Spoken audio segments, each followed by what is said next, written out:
pour exploiter une vulnérabilité critique, un attaquant mettait quelques mois, voire quelques années.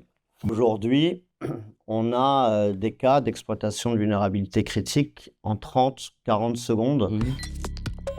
Merci de nous suivre pour cette série de cartes blanches dédiées aux leaders de l'IT. Aujourd'hui, j'ai le plaisir de recevoir Jérôme Bouvet, qui est directeur général France de Check Point. Bonjour Jérôme. Bonjour Olivier, merci de me recevoir. Alors Check Point, rappelons-le, leader en cybersécurité. Donc on va parler cybersécurité et on va parler du phénomène Mythos. Alors il n'y a pas que Mythos, il y a ChatGPT cyber aussi. Mais en fait, c'est le phénomène de l'IA. Alors pourquoi avoir choisi de parler de Mythos aujourd'hui, Jérôme? Alors, je voulais parler avec vous du sujet de l'IA, qui est évidemment extrêmement prégnant aujourd'hui dans notre industrie, à la fois dans les entreprises côté employé qui permettent de libérer pas mal de créativité ou déléguer des tâches subalternes à l'IA, à la fois côté entreprise en elle-même qui permettent de libérer à la fois de la productivité, se réinventer aussi grâce à l'IA, adresser différemment ses business. Et puis évidemment, côté cyber, c'est extrêmement impactant. Puisqu'il va y avoir une réorganisation de l'organisation de la cybersécurité avec l'IA qui ouvre des nouvelles surfaces d'attaque. Pour revenir sur la partie... Oui, si vous pouvez nous resituer, c'est quoi, enfin, pour situer pour les spectateurs, c'est quoi Mythos? Alors Mythos, un sujet qui est arrivé il y a quelques semaines. Anthropic a sorti un langage qui va pouvoir revisiter les codes sources des éditeurs et des constructeurs informatiques, et notamment à la recherche de vulnérabilités critiques, exploitables. De failles 0D? Exactement, qu'on n'aurait par ailleurs pas découvert. Et donc, ce qui est assez intéressant, c'est que donc, ils ont créé une confédération d'une douzaine d'acteurs exclusivement américains sous le nom de Glasswing. Et il y a une quarantaine d'acteurs complémentaires qui viennent travailler dans ce projet-là, dont Check Point. Ce qui est intéressant, c'est que on a permis de retravailler sur l'analyse des vulnérabilités des codes sources. Plusieurs enseignements. L'un des principaux, c'est de s'apercevoir qu'avec ces modèles-là, on arrive par chaîne en fait d'exploitation de vulnérabilités assez peu critiques, de créer en fait des vulnérabilités exploitables extrêmement critiques. Donc C'est un vrai séisme? oui, ça va, C'est-à-dire qu'il y a eu une grosse de l'euphorie, de la peur. Il y a beaucoup de fantasmes autour de Mythos. Est-ce que c'est une réalité aujourd'hui, c'est là, concrètement? Alors, c'est absolument une réalité. Je sais pas, il n'y a pas vraiment de fantasme. Alors, ce qui est important de comprendre, c'est que Anthropic, avec Mythos, a un langage spécifique dans le domaine. ChatGPT en a un avec Cyber, mais les attaquants aussi exploitent ce type de langage. La conséquence de ça, c'est que vraisemblablement, les éditeurs et les constructeurs qui travaillent avec ces nouveaux modèles-là vont, dans les mois, semaines qui arrivent, publier énormément de patchs, puisqu'on a pu revisiter en fait le code source et identifier des failles. Ça identifie des failles, beaucoup de failles, donc rapidement, donc derrière, il faut s'adapter et publier des patchs, quoi. Et Exactement. on va avoir un flot de patchs qui vont être publiés là, ces prochaines semaines, quoi. Ça va être la conséquence de ce travail-là, c'est que dans un premier temps, les gens qui exploitent la cybersécurité au sein des entreprises vont vraisemblablement faire face à un volume sans précédent de vulnérabilités critiques, exploitables, à patcher. Donc, Alors Jérôme, est-ce que les RSSI là, peuvent partir en vacances ou là, ils vont rester sur le pont tout l'été là? Donc c'est un sujet de gouvernance, c'est un sujet d'outillage. Ce qui est important en fait, ça va être de comprendre en fait dans tout ce volume-là et de prioriser en fait ce volume-là. Qu'est-ce qui a un réel impact, qu'est-ce qui est critique, qu'est-ce qui est exploitable, qu'est-ce qui pourrait avoir un impact aussi sur le système d'information des entreprises. Le sujet, c'est que l'IA va venir aider aussi quelque part. C'est-à-dire qu'on peut automatiser. Il va y avoir des actions d'automatisation de la remédiation. Donc, c'est très important. On travaille actuellement avec les entreprises permettant de se doter d'outils permettant de gérer ça. La difficulté, en fait, c'est de le faire dans des environnements extrêmement hétérogènes. Si on regarde un petit peu, un grand groupe du CAC 40 exploite à peu près une quarantaine de solutions de cybersécurité.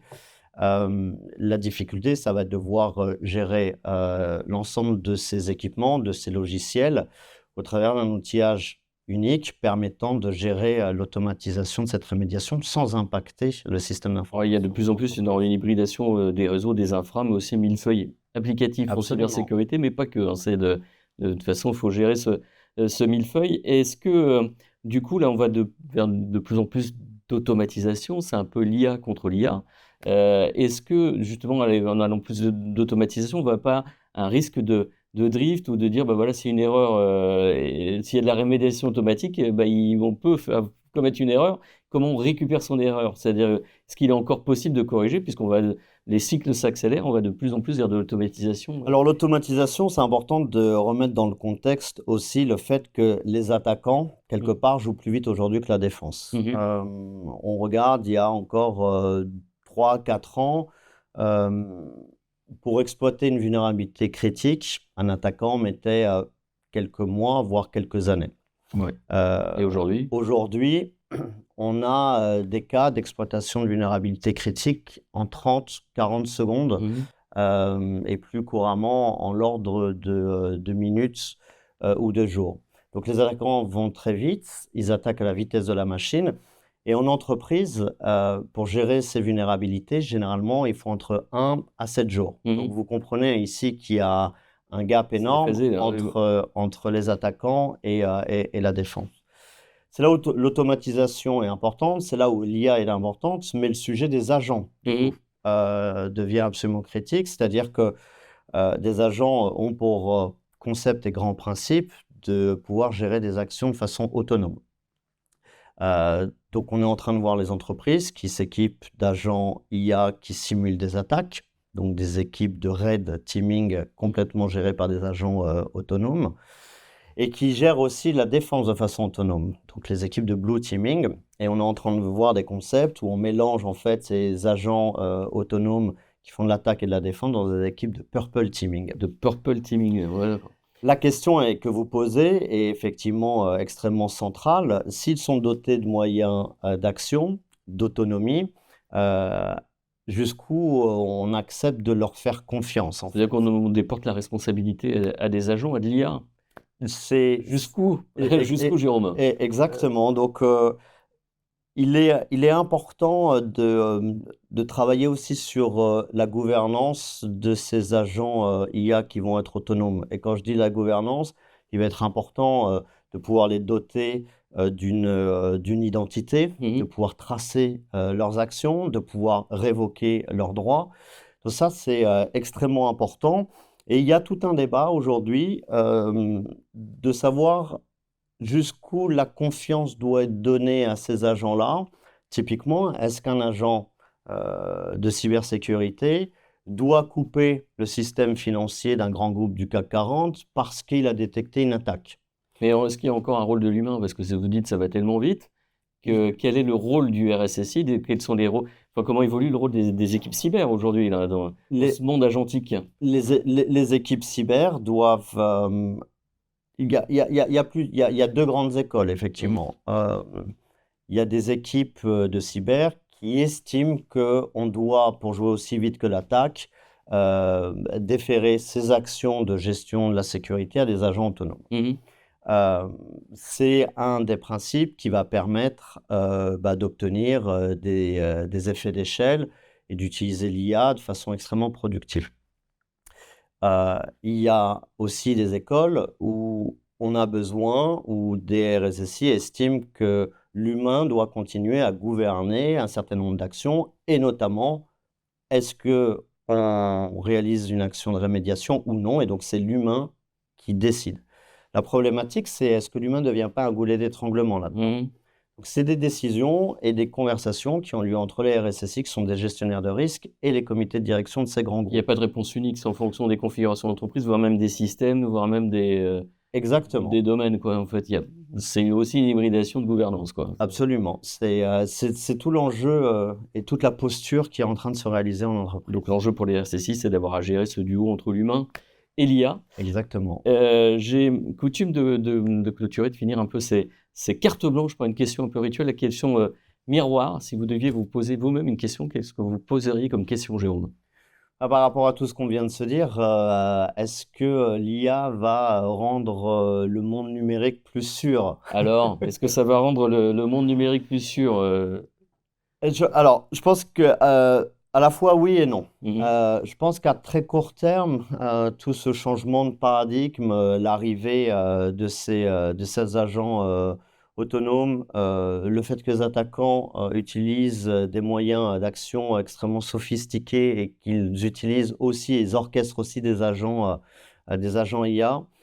Je pense que le temps que les entreprises s'organisent, mettent en place ce système de gouvernance, dotent ces agents d'identité, de traçabilité, euh, il va y avoir tout un premier pan où vraisemblablement l'IA va plutôt rendre les choses compliquées. C'est-à-dire que là, vous êtes en train de nous dire qu'on va passer une tempête avec sans doute pas mal de dégâts. Exactement. Et à court, moyen terme, on peut imaginer, on parlait ces nouveaux modèles qui permettent de reparcourir le code source des éditeurs ou des constructeurs informatiques. On peut très légitimement imaginer qu'on ait des codes sources qui contiennent moins de vulnérabilités ou qui contiennent plus du tout à court et moyen terme. Et donc, rendre ce pan-là d'activité plus sûr, et donc imaginer que l'IA participe à Une autorégulation, une stabilité Exactement. à terme. Très bien, mais merci pour cet éclairage, Jérôme. Merci de nous avoir éveillé sur ce duo entre l'humain et l'IA en matière de cybersécurité. Merci à vous. Merci beaucoup, Olivier. Et on se donne rendez-vous pour une prochaine carte blanche.